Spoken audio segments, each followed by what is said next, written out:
Update sa katatapos na laban ni Tommy Fury versus The Beast Eddie Hall. Maganda nga po ang naging laban mga boss, pero hindi makatama ng solid si Eddie Hall. Dahil puro ikot at takbo sa ring ang ginawa ni Tommy Fury. Nakuha lang ni Eddie Hall yung round 1 mga boss. Pero pagdating na ng mga sumunod na round, hindi na po makatama ng solid si Eddie Hall. Effective yung mga jab ni Tommy Fury dahil tumatama. Nagpapalop din siya ng body shot. Pero ganun pa rin ang galawan ni Tommy Fury, umiikot sa ring. Kaya nahirapan si Eddie Hall mga boss. Hindi nga po niya magawang makorner si Tommy Fury. Kaya hindi niya maipatama ang kanyang pamatay na right hand. Mahigit 100 pounds nga po ang lamang ni Eddie Hall sa timbang. Pero boxer kasi si Tommy Fury kaya dinaan na lang sa diskarte. Believe din ako kay Eddie Hall dahil hindi siya napagod mga boss. Natapos pa rin niya ang laban hanggang round 6. So walang natumba sa kanilang dalawa at nakuha ni Tommy Fury ang panalo via unanimous decision. Masyadong malaki kasi yung katawan ni Eddie Hall kaya hindi niya maigalaw na maayos. Kapag bumabato ng jab si Tommy Fury, laging tinatamaan sa muka. Exhibition fight nga lang po ito pero main event ng The Zone. Sa ibang banda, napalaban niya po si Christian Laurente at napalaban din si Tapales.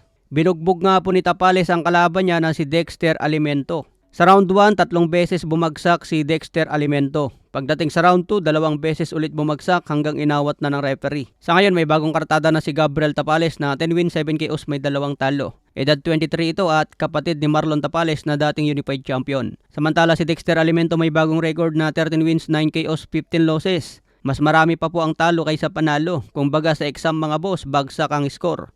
Makikita din po sa huling laban nito, sunod-sunod ang kanyang talo mula pa 2018 hanggang 2026. Grabe, bawat laban pala niya laging talo. Magkano kaya ang binabayad na purse money sa ganitong boxer mga boss? Sa iba pang balita, main event ng Sanman Boxing, laban ni Christian Laurente at Jing Aguan. Number 746 ratings nga po ito sa BoxRec. Natapos nga po ang laban sa round 4 via corner stoppage.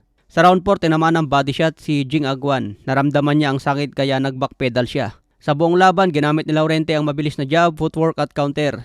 Kalkulado niya ang tempo ng laban kaya nahirapan si Jing Aguan na makatama ng solid. Kahit i-pressure niya si Laurente, hindi pa rin sapat dahil mabilis ang paa ni Laurente at nakapagbitaw ng counter.